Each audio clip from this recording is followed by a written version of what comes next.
उसके बाद नीचे की तरफ आएँ तो ये हमारे पास इसकी पाइनियल बॉडी है और ये पोस्टीरियर कमीशर था, ये हमने कर लिया पोस्टीरियर कमीशर, पाइनियल बॉडी और इसके ऊपर हैबिन्यूलर हमारे पास कमीशर होता है और ये उसी की ही एक्सटेंशन जा रही है। जहाँ पे पोस्टीरियर कमीशर है उसके नीचे इतना सा सुपीरियर कॉलिकुलस है और सुपीरियर कॉलिकुलस से नीचे वाला एरिया जो है वो इन्फीरियर कॉलिकुलस है।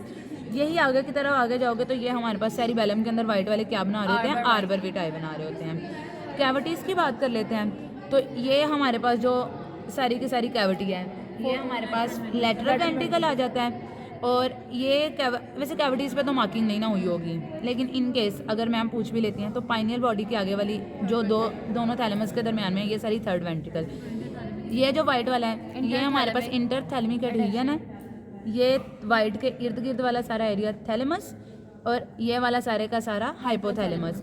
अब जो सारे थैलेमस और हाइपोथैलेमस को ये जो कनेक्ट कर रही है चीज़ ये हमारे पास कहती है हाइपोथैलेमिक सल्कस, जो दोनों को सेपरेट कर रही होती है ना। लेटरल वेंट्रिकल और ये जो कैविटी है हमारे पास सॉरी ये थर्ड वेंट्रिकल था, ये कैविटी है फोर्थ वेंट्रिकल। तो हमें पता है थर्ड और फोर्थ के दरमियान में जो स्पेस होती है उसको हम कहते हैं सेरिब्रल एक्विडक्ट। और जो लेटरल वेंट्रिकल और थर्ड वेंट्रिकल को, अब ये लेटरल वेंट्रिकल और ये थर्ड को कनेक्ट कर रहा था, वो हमारे पास क्या होता है फोरामेन ऑफ मोनरो। और नीचे की तरफ चलते हैं तो जब हमारे पास फोर्थ वेंट्रिकल की कैविटी बन जाती है तो अल्टीमेटली आगे ये क्या आ जाना था, central canal of the spinal cord.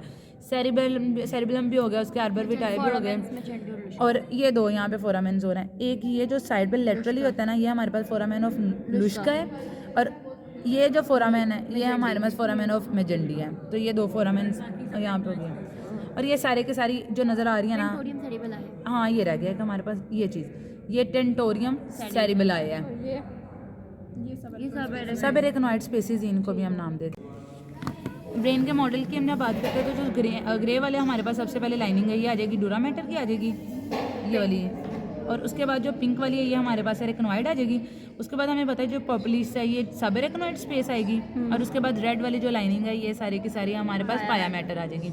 अब जहाँ पे ये ग्रीन वाले पे मार्किंग हुई होगी इस पे ये हमारे पास आ जाएंगे सब एरेक्नोइड भी लाए आ जाएंगे। उसके बाद नीचे की तरफ चलते हैं तो ये हमारे पास आ जाएगा कार्पस कैलोजम आ जाएगा और उसके नीचे सेप्टम पेलोसिडम होता है और सेप्टम पेलोसिडम कार्पस कैलोजम के साथ किसको कनेक्ट करा रहा होता है, फॉर्निक्स को करा रहा होता है। फॉर्निक्स के बाद यहाँ से कार्पस कैलोजम की तरफ चले पहले तो ये एंटीरियर, इस तरफ ये इसकी एंटीरियर साइड है ना, तो ये इसका आ जाएगा रोस्ट्रम और उसके बाद जब ये ऊपर ऐसे टर्न हो रहा होता है ये जीनू, ये सारी की सारी इसकी ट्रंक या बॉडी आ जाएगी और जो बैक होती है वहाँ पे क्या होता है, सेप्लेनियम होता है। सेरिबेलम के साथ सेप्लेनियम होता है। सो ये एक उसको याद करने का थोड़ा ट्रिक भी है।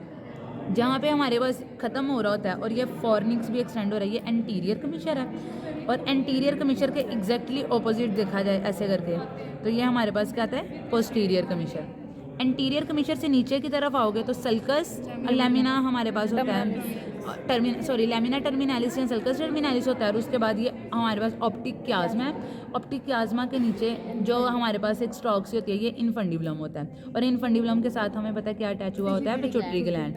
अब पिट्यूटरी ग्लैंड से आगे की तरफ आओगे तो ये हमारे पास मेमोलरी बॉडी है और मेमोलरी बॉडी के बाद डाउनवर्ड ये क्या था, पॉन्स और फिर आगे से मिड ब्रेन, पॉन्स और मेडुला ऑब्लांगेटा और ओनवर्ड स्टार्ट, ये ख़त्म। अब आ जाते हैं इसकी अंदर यहाँ पे सारी चीज़ों की तरफ ना,